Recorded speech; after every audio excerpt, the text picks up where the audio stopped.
എങ്ങനെയാണ് അലർജി വന്നു മരിക്കുന്നത്? എല്ലാവർക്കും സംശയം കാണും. എൻ്റെ അനുഭവത്തിൻ്റെ വെളിച്ചത്തിൽ പറയുകയാണെങ്കിൽ, പൊതുവെ ആഹാര സാധനങ്ങളും മരുന്നുകളും അലർജി ഇല്ലാത്തൊരു വ്യക്തിയാണ് ഞാൻ. പക്ഷേ 2 വർഷം മുന്നേ ഒരു അപകടത്തിൽ എൻ്റെ കാലിൻ്റെ ലിഗമെന്റ് പൊട്ടി കുറച്ചു മരുന്നുകളും വേദന സംഹാരികളും കഴിക്കുന്ന സാഹചര്യത്തിൽ എനിക്ക് ഉച്ചയ്ക്ക് ഞണ്ടു കൂട്ടി ചോറ് കഴിക്കേണ്ടി വന്നു. നല്ല രീതിയിൽ കഴിക്കുകയും ചെയ്തു. കുറച്ചു മണിക്കൂർ കഴിഞ്ഞ് ശരീരം ചൊറിയാൻ തുടങ്ങി. മുമ്പ് അലർജി ഒന്നും വന്നിട്ടില്ലാത്തതുകൊണ്ട് എനിക്ക് ആദ്യം കാര്യം മനസ്സിലായില്ല. പുഴുവാട്ടിയതാണെന്ന് തോന്നി ചൊറിഞ്ഞ് സമയം കളഞ്ഞു. കുറച്ചു സമയം കഴിഞ്ഞപ്പോൾ മുഖം മുഴുവൻ നീര് വെച്ച് ചൊറിയാൻ തുടങ്ങി. കൂടെ ശ്വാസം മുട്ടും അനുഭവപ്പെട്ടു. അപ്പോൾ എനിക്ക് കാര്യം മനസ്സിലായി. പെട്ടെന്നൊരു ബുദ്ധി തോന്നി. തുമ്മലിന് വാങ്ങി വെച്ചിരുന്ന ഒക്കാസൈറ്റ് എടുത്ത് കഴിച്ചു. എന്നിട്ട് ഒരാളെ വിളിച്ചു വരുത്തി ഹോസ്പിറ്റലിൽ പോകാനുള്ള സമയം കിട്ടിയിട്ടില്ല എന്നെനിക്ക് മനസ്സിലായി. കാരണം നല്ല ശ്വാസം മുട്ടുണ്ട്. കൂടെ ചെവിയും തൊണ്ടയും അടഞ്ഞു കേൾവി കുറഞ്ഞു തുടങ്ങിയിരിക്കുന്നു. പറയുന്ന ശബ്ദം പുറത്തോട്ട് വരുന്നതുമില്ല.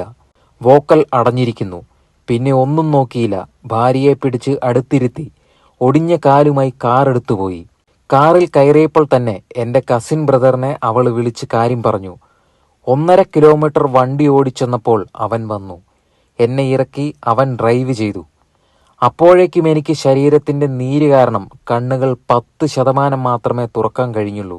ചെവി, ശബ്ദം എല്ലാം 5% മാത്രമേ ഉള്ളൂ. ഈ സാഹചര്യത്തിൽ ഞാൻ എങ്ങനെ വണ്ടി ഓടിച്ചു എന്ന് എനിക്ക് ഇന്നും അത്ഭുതമാണ്. അതും നല്ല ശ്വാസം മുട്ടലുമുണ്ട്. അവൻ അടുത്തുള്ള ആശുപത്രിയിൽ കയറ്റി. ഭാര്യ കാര്യം പറഞ്ഞു. ഞാൻ പറയുന്നതൊന്നും അവർക്ക് മനസ്സിലായില്ല. അതിന് ശബ്ദം പുറത്തു വരണ്ടേ അവർക്ക് മനസ്സിലാകാൻ. അവർ അടിയന്തരമായി അലർജിക്കുള്ള ഇഞ്ചക്ഷൻ, നെബുലൈസർ ഇതൊക്കെ തന്നു. ഒരു 30 മിനിറ്റ് കഴിഞ്ഞ് ഞാൻ കുറേശ്ശെ ശരിയാവാൻ തുടങ്ങി. അന്നാണ് ഞാൻ അലർജിയുടെ ഭീകരത മനസ്സിലാക്കുന്നത്.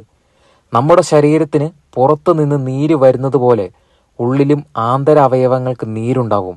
കണ്ണും മൂക്കും ചെവിയും തൊണ്ടയും ശ്വാസനാളവും എല്ലാം അകവും പുറവും നീര് വന്ന് പൂർണ്ണമായി അടഞ്ഞുപോകും. അങ്ങനെ മരണം സംഭവിക്കും. അതും ദാരുണ മരണം. അലർജി അതൊരു ഭീകര പ്രശ്നമാണ്. ആരും അതിനെ നിസ്സാരമായി കാണരുത്.